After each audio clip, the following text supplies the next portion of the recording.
মনোজ আগরওয়াল। আমরা প্রথমে শিডিউল দেখাচ্ছি। প্রথম আমাদের বিএলও ও প্রশিক্ষণ হবে। প্রত্যেক বুথে একটা কিউআর কোড থাকবে। গতকাল আমাদের ভোটার লিস্টে ফ্রিজ হয়ে গেছে। 7.66 লক্ষের বেশি ভোটার রয়েছে। প্রত্যেক ভোটারদের বাড়িতে ইনুমারেশন ফর্ম দেওয়া হবে। তারপর ক্লেম অ্যান্ড ওকেশন হবে। তারপরে শুনানি এবং যাচাইয়ের কাজ হবে। আজকে আমাদের জাতীয় নির্বাচন কমিশনের পক্ষ থেকে আজকে একটা বৈঠক হয়েছে। তার পরিপ্রেক্ষিতে 8টি স্বীকৃত রাজনৈতিক দলকে নিয়ে সর্বদলীয় বৈঠক হয়েছে। আমাদের টেবিল টক এক্সারসাইজ হয়েছে। 2002-এ যে এসআইআর হয়েছিল সেটা বেস করে টেবিল টক এক্সারসাইজ করেছেন আমাদের আধিকারিক। আজকে যারা ভোটার লিস্টে আছে, যারা 2002 সালে যারা ভোটার ছিলেন, তাদের সঙ্গে কি লিঙ্ক আছে খুঁটিয়ে দেখা হবে। ভোটার একগাদা হতে পারে। অন্য বিধানসভা থেকে এসেছে, যখন টেবিল টক এক্সারসাইজ হবে তখন বিএলও জেনে নেবে 2002 সালের যে ভোটার কার্ড ছিল তার থেকে 60% ছিল, আজকে 100% ভোটার কার্ড হয়ে যাবে।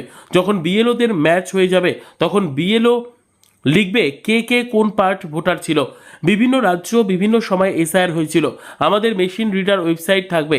যদি কেউ অন্য রাজ্য থেকে এখন এসে থাকলে সে অন্য রাজ্যের লিঙ্ক দেখাতে পারলে তাদেরকে ভোটার তালিকা তুলে দেওয়া হবে।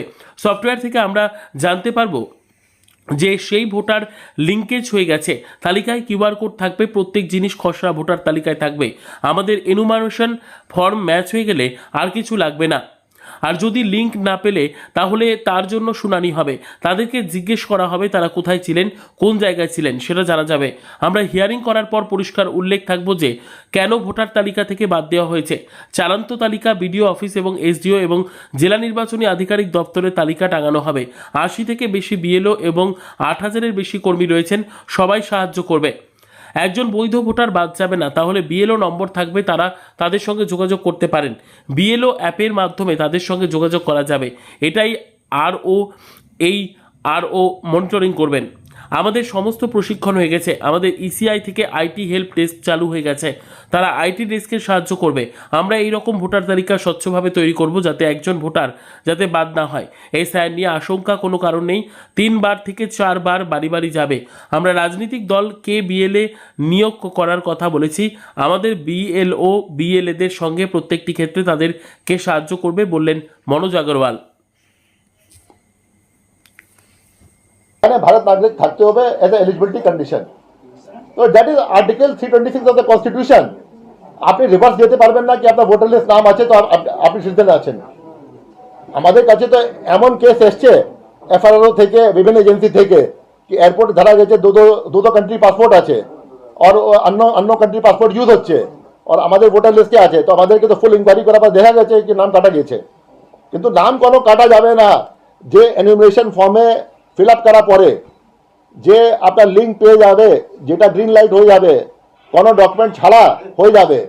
বাকি যে ডকুমেন্ট প্রডিউস হবে যদি গ্রহণযোগ্য নেই, ইয়ারও একটা স্পিকিং অর্ডার দেবে কেন হয়নি।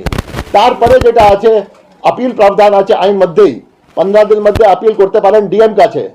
ডিএম একটা স্পিকিং অর্ডার দেবেন। যদি ওটা অসন্তুষ্ট থাকবেন সিও কাছে আপিল করতে পারেন। এটা ফাইনাল আপিল আছে 30 দিন মধ্যে। সিও একটা স্পিকিং অর্ডার দেবেন। তো এটা তো কোনো গলতি তো ভুল তো কোথায় হতেই পারে লোক থেকে, কিন্তু এটা আইন মধ্যেই প্রভিশন আছে। এখন তো ড্রাফট তালিকা পরে ফর্ম 6-7 তো আপনি ফর্ম 6-8 তো আপনি জমা করতে পারবেন। সাপোজ কোনো ভোটার ছিল যে 7.66 মধ্যে নেই, তারপরে ও তো অ্যাপ্লাই করতে পারবে ড্রাফট তালিকা পরে। ড্রাফট এবার যে আছে বিএলও যাবে, ওদের কাছে ফর্ম 6ও থাকবে।